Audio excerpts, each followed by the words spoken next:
акиматқа кіре бермейді ғой. Неге кіре бермейді? Адамның бәрін осылай табалдырықта қарсы аласыздар ма? Қалай табалдырықта? Табалдырық деген кіреберіс. Менің есімім Жанбол Рахматулла. Ассалаумалейкум. Уалейкум ассалам. Бізде тіркелу системасы. 6 ақпан 16:01 Жанбол Рахматулла бейне және аудио жазым жүруде екенін ескеріп қойын.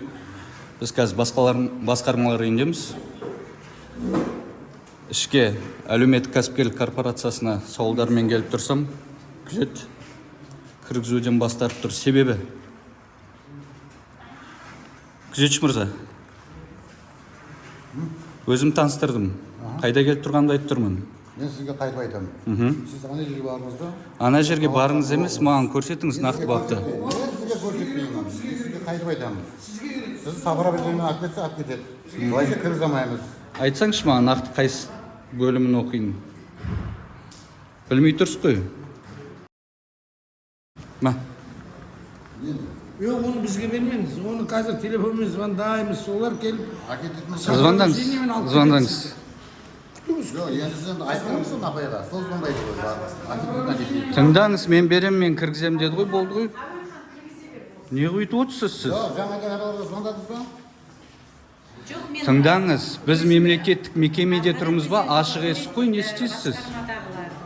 Не өйтіп отырсыз? Жаңа келген сапырашты әкетеміз деп жатыр. Жүйемен істес бала келгендер. Ай, адамдар, ай, өзіңіздің қызметтік бабыңызды асыра пайдаланып тұрсыз. Полицияның өзі үйтіп жұмыс істей алмайды. Не сұрақ қойын бұған? Жанбол Рахматулла бейне және аудио жазым жүруде. Қазір 6 ақпан 16:03. Таныстырасыз ба? Ашық органдамыз ба, әлде әскери базадамыз ба, стратегиялық маңыз? Стратегиялық маңызы бар нысандамыз ба біз? Қандай? Кіммен бекіткен? Әкімдік ортадағы нысан дұрыс па?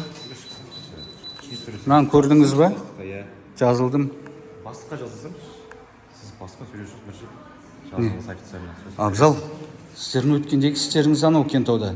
Енді Түркістанда маған мынандай деп тұрсыз. Мемлекеттік біздің салықтардан салынған ғимаратқа мен кіргізуден бас тартып тұрсыз ба? Сонда Қазір мен алға түсінбедім. акиматта жұмыс істейсіз ба? Әкімдіктің қызметкерлеріне ғана ма, сонда қарапайым тұрғындарға, азаматтарға тыңдасаңшы, қызмет көрсету орталығы ма бұл? Енді Арғы жақтан кіріп тыңдаңыз, мен сізге халыққа қызмет көрсету орталығымен, жалпы мен сіздердің функцияларыңызды айтып тұрмын. Неге сөзге тіреліп тұрсыз? Қызмет көрсету орталығы арғы жақта деп. Сіздердің функцияларыңызда бар ма қызмет көрсету? жазылсаңызшы. Жазылуға бара жатыр менде. Қай жаққа? Лай кіресіз да, қарай. Тыңдаңыз, Абзал, қандай положение сүйеніп тұрғаныңызды айтыңызшы. Қайдан шыққан ереже ол? Түсінбедім. Акиматқа кіре бермейді ғой. Неге кіре бермейді? Рұқсаты бар, өзінің ережесі бар. Кімнің ережесі? Кімнің бекіткен, қашан бекіткен маған айтсаңшы бабын. Жоқ, сіз не үшін келіп тұрсыз СПК-ға? Сауалдарым бар дедім ғой. Мен жазылсаңшы бастыққа. Жазылуға бара жатқан жоқ ма? Приемный жоқ па сіздерде? Қабылдау бөлімі жоқ па? Бірінші СПК-ға жақтан кіріп Жоқ, кімнің бекіткен ондай бабын, не ереже, неге негізделіп тұрсыз? Не иә? Сұрақ қойдым ғой, иә дегеніз? Неге негізделіп тұрсыз? Көрсетіңізші маған соны ашып қазір интернетте қай жақта бекіткен?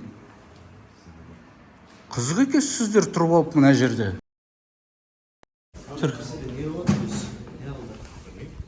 Әлеуметтік кәсіпкерлік корпорация осы жақ қой? Мен айтатын жазылыңыз. Сіз де қызметкерсіз ба осы корпорацияда? Адамның бәрін осылай табалдырықта қарсы аласыздар ма? Қалай табалдырықта? Табалдырық деген кіреберіс. Біз қазір қайда тұрмыз? Мен есім Нұртас болады. Фамилияңыз? Денисбеков. Мен Жанбол, атым. Тегім Рахматулла. Мен сіздердің басшыларыңыздан, жауапты мамандардан конкурстың қалай болатын бағалардың қалай формированиясы және де бағасын білейін деп келіп тұрмын. Қарсы аласыздар ма адамды? Бұл бойынша жаңағыдай кәсіпкерлерді біз қабылдап консультация берілді. Жарайсыз. Ашық ақпарат шығар, оны таратуға болатын шығар басқаларға да, басқа да қатысам деген адамдарға. Аха. Қағазын алып, қажетті құжаттарды алып кетті мысалға. Енді сіз қандай мәселемен бұл жаққа басшыға кірмекшісіз? Мен сізге жаңа айттым ғой. Тыңдаңыз. Мен жаңа сізге түсіндірдім. Сіз мен түсінгіңіз келмей тұр, немесе түсінген жоқсыз. Енді неғып қайтадан сұрап тұрсыз бір сұрақты? Сіз кәсіпкерсіз ба? Мен қоғамдық белсендімін. Мен қарапайым азаматтар, кәсіпкерлерге ақпаратты жеткізгім келіп тұр деп тұрмын. Видео түсіріп, бұл жерге бұлай түсіруге қаншалықты сізге? Не? Осы дұрыс па енді? Несі бұрыс? Оны бүйтіп түсірмей ақ сізге бүйтіп обращение жасасаңыз, мамандарға, тиісті мамандарға сізге қажетті ақпаратты береді. Мен жаңа маманға бірге кірейін дегенде мен табалдырықта қалдырып кетті. Мен кәсіпкерлерді алып Енді сізге Тыңдаңыз, мен қосымша сауалым бар дедім ғой. қосымша сауалыңыз болса қойыңыз. Қойсаңызшы енді. Қоюға бара жатырық қой енді. Қосымша сауалыңызды осы жерге қоя қойыңыз. Тыңдаңыз, Жауап беріп біз қазір мемлекеттік мекемедеміз, иә? Стратегиялық әскери нысанда емеспіз. Әкімдіктің басқармалар үйіндеміз. Ба? Болды ғой енді, несі проблема? Мен қоғамнан азамат ретінде келіп, ақпарат білуге келіп тұрмын. Сіздер ашық түрде жауап беруге не бастарып тұрсыздар өздеріңіздің ғимараттарыңызда, офистеріңізде, кеңселеріңізде? Сізге ешқандай қарсылық жоқ. Енді? Сізден ешкім бас тартып жатқан жоқ. Енді кірейікте жүрсеңізші. Сауалыңызды мамандарға қойсаңызшы, мамандар жауап береді ғой сізге. Енді кірейікте, сіз деген қазақсыз ба? Кіреміз, видеоңызды тастап. Себебі неде? болады ғой. Видео не түсіруге тыйым салып тұрсыз ба маған қазір? Салынған жоқ видео сізді. Мен видеомен бұқаралық ақпарат, яғни бұқараға жеткізу мақсатында деймін. Маған өйстіп айтты деп ойымнан құрастырмас үшін, тікелей өздеріңіздің сөздеріңізді жеткізу үшін. Несі қиындық оның?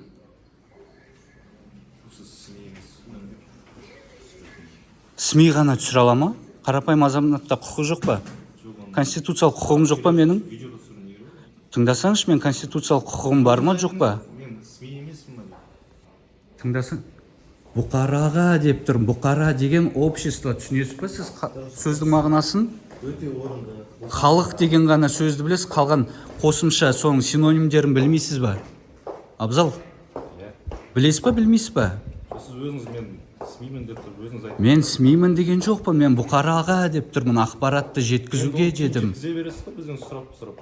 Мен сізге айтып тұрмын ғой, мен ұмытуым мүмкін, мен маман емеспін сіздердің. Хат жазсаңызшы енді. Ой, көш, ұшып кеттің ба? Камераны өшірсеңізші. Камераны өшірмеймін.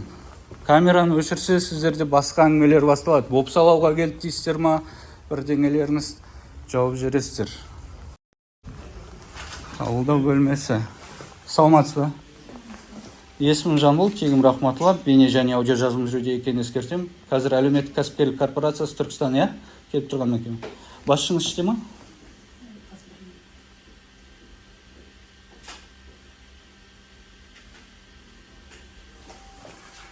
Басқарма төрағасы Бейсенбаев Бекжан Бағланович.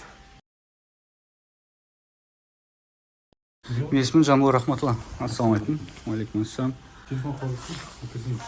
Телефон қалдырсам, сосын бір бәле жабылатын болса, бұл маған қорғаныс ретінде керек та.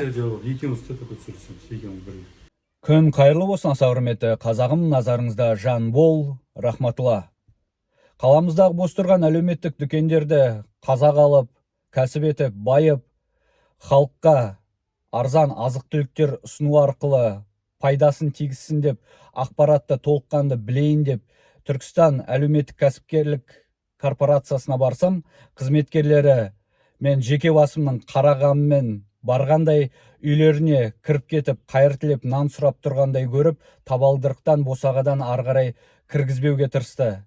Басшылар әйтеуір көрегендік көрсетіп, ішке шақырып, толық мәлімет беріп түсіндірді. Түсіндіруінше, Кентау қаласында 7 әлеуметтік дүкен бар, оның 3-еуі қазіргі таңда бос тұр. 3-еуіне осы ағымдағы айдың, яғни ақпанның 10-на дейін конкурсқа қатысып, талаптарға сай болсаңыз, соның 1-еуінде немесе 3-еуіне де қатыса аласыз, былай айтқанда.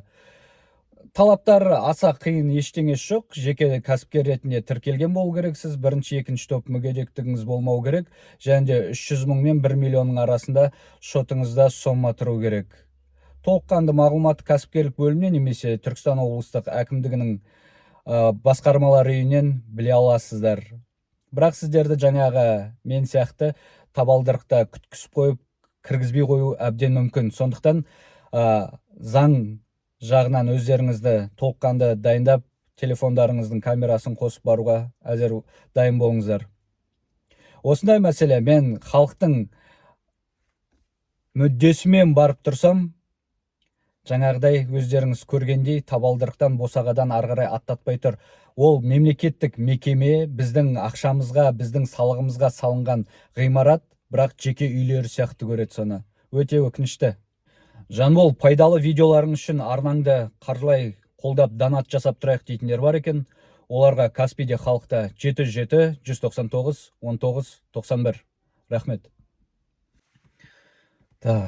Бірден пікірлерге жауап беріп өтейінші, күзетшіден ең бар деген. Мен барынша қарапайым қызметкерлерге, бір 120-150 мыңнан айлығы аспайтын қарапайым қызметкерлерге сауалымды қоймауға, видеоға түсірмеуге барынша тырысам.